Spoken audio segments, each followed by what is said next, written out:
నమస్తే, welcome to our channel. నేను సిరి. YCP సొంత సర్వేలే వైసీపీ పార్టీని ముంచబోతున్నాయా అంటే మరి నిజమా?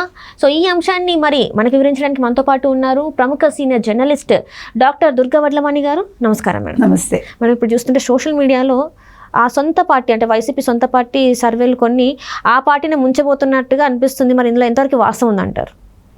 అంటే ఇప్పుడు మనం చూసుకుంటే ఇంచుమించు 40 సర్వేలు వచ్చాయి, జాతీయ సర్వేలు. అవును.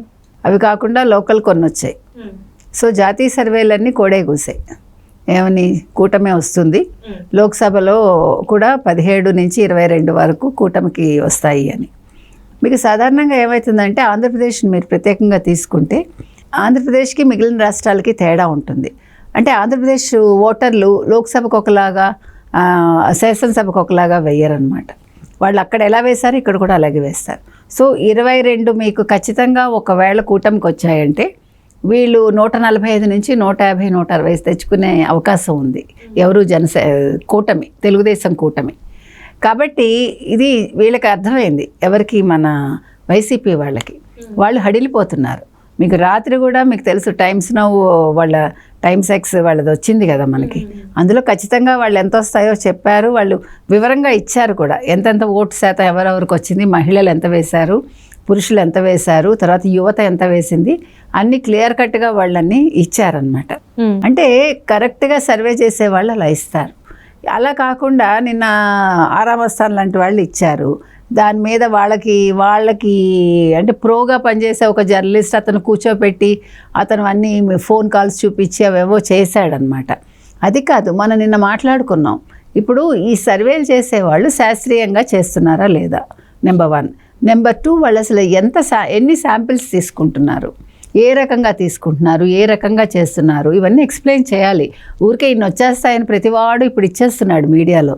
అంటే ప్రతివాడు సెఫాలజిస్టే, ప్రతివాడు జ్యోతిష్యుడే, ప్రతివాడు అనలిస్టే, ప్రతివాడు సర్వే చెప్పారు. అంటే ఇక్కడ చూస్తుంటే మనం తెలంగాణ ఎన్నికల అప్పుడు కూడా చూసాం, ఎన్ని సర్వేలు, ఎంతమంది జ్యోతిష్యులు ఈసారి వీళ్ళు రాబోతున్నారు, వాళ్ళు రాబోతున్నారు అని చెప్తున్నారు. వాళ్ళకి ఆఖరికి వాళ్ళని ట్రోల్ చేసిన ఇది కూడా మనం చూసాం సోషల్ మీడియాలో. అంటే అదే పరిస్థితి ఇప్పుడు మన ఆంధ్రప్రదేశ్లో కూడా కనిపించేలాగానే ఉన్నాయి కదా మేడం. మరి అలాంటి స్వామి కదా ఇప్పుడు చెప్తున్నాడు.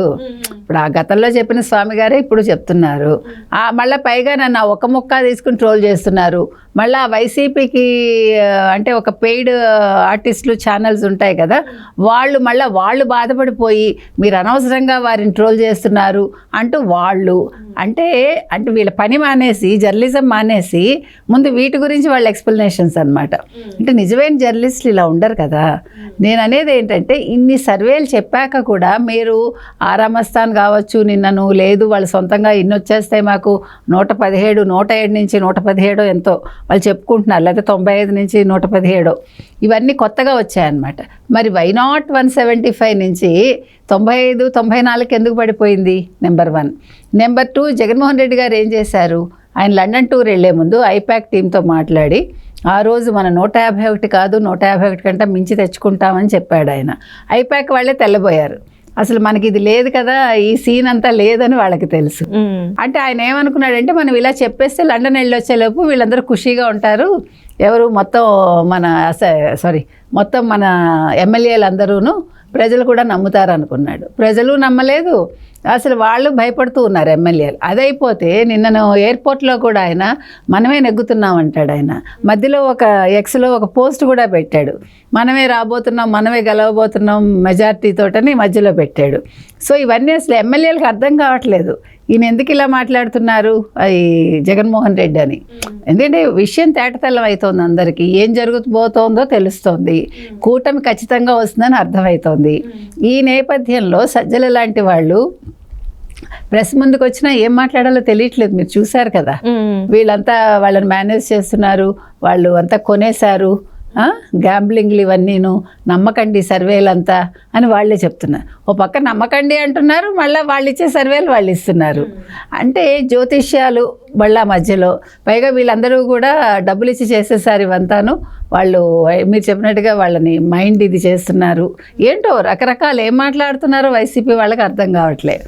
ఇన్ని జరుగుతున్న 5 ఏళ్లలో అసలు జగన్మోహన్ రెడ్డి అనే వ్యక్తి ఒక ముఖ్యమంత్రిగా ఉన్న వ్యక్తి ఒక ప్రజల ముందుకు రావటం కానీ, ఒక ప్రెస్ మీట్ పెట్టడం కానీ, ఒక మైక్ ముందుకు వచ్చి మాట్లాడటం కానీ ఈ రోజు వరకునమ్మా అభివృద్ధి ఎలాగా చేయలేదు, ప్రజల్ని ఎలాగా పట్టించుకోలేదు. కనీసం ఇప్పటికి కూడా అసలు సజ్జల రామకృష్ణారెడ్డి వచ్చి మాట్లాడటం ఏంటి ఆయన తరఫున మనకు అర్థం కాదు. ఏదడినా కూడా విజయసాయి రెడ్డి అంటారు, లేకపోతే సజ్జల రామకృష్ణ. ఇప్పుడు విజయసాయి రెడ్డి ఏమైపోయారో మనకు కనిపించట్లేదుగా. మరి వాళ్ళకి ఏం గొడవలు వచ్చాయో సజ్జలకిను, విజయసాయి రెడ్డికి, సుబ్బారెడ్డికి మనకు తెలియదు. ఎవరి ప్రెస్ మీట్లు వాళ్ళవి అంటే సజ్జల గారు చెప్పినట్టు మావి వేరే ఉంటాయంటాడు కదా, అలాగా ఎవరిది వాళ్ళకే ఉన్నాయి. వాళ్ళే చెప్పుకుంటున్నారు ఓపెన్గా. మనం అన్న మాటలు ఏమీ లేవు ఇందులో. ఇప్పుడు మనం మాట్లాడినవన్నీ వాళ్ళు చెప్పినవి, వాళ్ళ నోట్లోంచి వచ్చినవి. మనం కొత్తగా చెప్పింది ఏమీ లేదు, కాకపోతే దాన్ని విశ్లేషిస్తున్నాం అంతే. కాబట్టి ఇప్పుడు మీరు చూసుకుంటే ఈరోజు వాళ్ళ పరిస్థితి అయోమయంగా ఉంది. వాళ్ళకి ఏం చేయాలో తెలియట్లేదు, ఫలితాలు తారుమారవుతాయి. ఇంకొకటి వీళ్ళు ఇష్టానికి కేసులు పెట్టించేశారు. ఎవడైనా ఎదుటి మనిషి అంటే ప్రత్యర్థి పార్టీ వాళ్ళు ఎవరైనా నోరు విప్పితే వాళ్ళకి పోలీసులు పంపించి కేసులు పెట్టారు. ఇప్పుడు వాళ్ళు అదే పరిస్థితి ఎదుర్కోవాలి. ఇప్పుడు ఈసారి చంద్రబాబు నాయుడు గారు గతంలో ఉండరు కదా, ఇప్పుడు 53 రోజులు ఆయన మర్చిపోరు. ఇంకో పెద్ద విషయం ఏంటంటే వీళ్ళు చేసిన తప్పిదం, వీళ్ళ చావు వీళ్ళే కొని తెచ్చుకున్నారేమో చంద్రబాబు నాయుడిని అరెస్ట్ చేసి. అంటే వీళ్ళు కూడా చెప్తున్నారు, సర్వే వాళ్ళు కూడా కొంతమంది సర్వే వాళ్ళు చెప్పింది ఏంటంటే చంద్రబాబు నాయుడు గారి అరెస్ట్ ముందు, అరెస్ట్ తర్వాత అన్నట్టుగానే వాళ్ళు కూడా సర్వే చేసినట్టు. వాళ్ళు సర్వే చెప్పకముందే మనం చెప్పాం దీని ఇంపాక్ట్ ఉంటుందని. కాబట్టి ఇప్పుడు సర్వే వాళ్ళు కూడా అదే చెప్పారు, మనం చెప్పిందే. కాబట్టి అంటే మనుషుల ఆలోచన విధానం మారటానికి వాళ్ళ ఏమంటారు, వాళ్ళ ఎత్తి మీద వాళ్ళే మన్నేసుకుంటారు. అంటే ఏనుగు వేసుకుంటుంది చూడండి, ఏనుగు స్నానం చేసి వచ్చి బురద జల్లుకుంటుంది ఎత్తి మీద, మీకు తెలుసో లేదో. అట్లాగా వీళ్ళ ఎత్తి మీద వీళ్ళే మన్నేసుకున్నారు అనమాట. కాబట్టి వాళ్ళ ఏమనాలి, వాళ్ళ ఓటమికి వాళ్ళే మార్గం వేసుకున్నారు. ఇంకొకటి అండి, అసలు ప్రజల నాడి మనం చెప్పలేం తెలుసా. అందుకోసమే మనకి ఇది ఎన్నికలకు ముందు సర్వేలు వస్తాయి, ఎన్నికల తర్వాత సర్వేలు వస్తాయి. మీకు రేపొద్దున ఎన్నికలనగా కూడా ఇవాళ రాత్రి కూడా వాళ్ళ మనసు మారచ్చు, మనకు తెలియదు. దానికి రీజన్స్ కూడా మీరు చెప్పలేరు. ఒక చిన్న కారణం కూడా వాళ్ళు మార్చుకోవటానికి కూడా, ఎంత పెద్ద కరడుగట్టిన వైసీపీ అభిమాని అయినా కూడా రేపొద్దున వెళ్ళి తెలుగుదేశానికి వేయచ్చు, లేదా జనసేనకి వేయచ్చు, మనం చెప్పలేము అది. కాబట్టి లాస్ట్ మినిట్ వరకు మనం వాళ్ళ నాడి పట్టలేము. అందుకే పోస్ట్ ఎలక్షన్స్ అంటే ఇప్పుడు తర్వాత సర్వేలు కూడా మనకు వచ్చాయి, పోస్ట్ పోల్ సర్వేలు కూడా. ఏది ఏమైనా ఈసారి వైసీపీ వాళ్ళు చేజేతిలా చేసుకున్నారు. ఇంకొకటి అండి, మనం ఎన్నిసార్లు చెప్పుకున్నా కూడా అసలు జగన్మోహన్ రెడ్డికి 151 సీట్లతోటి మెజారిటీ ఇస్తే అసలు ఆయన ఎంత చక్కగా పరిపాలించవచ్చండి. ఇంకో 10 ఏళ్ళు కళ్ళు మూసుకుని ఆయన ముఖ్యమంత్రిగా ఉండేవారు. చేజేతిలో చేసుకున్నాడు ఆయన. ఇప్పుడు జగన్మోహన్ రెడ్డి ఓటమికి కారణాలు ఏంటి అనేది మనం ఎల్లుండి మళ్ళీ విశ్లేషించుకుందాం. ఎందుకంటే రేపు రిజల్ట్ వస్తుంది కదా. మనకి ఎక్కడో ఉండరు, మనకు శత్రువులు ఎక్కడా ఉండరు, మన పక్కనే మనతోటే ఉండి మనం ముంచుతారు. Right madam, right. Thank you so much madam.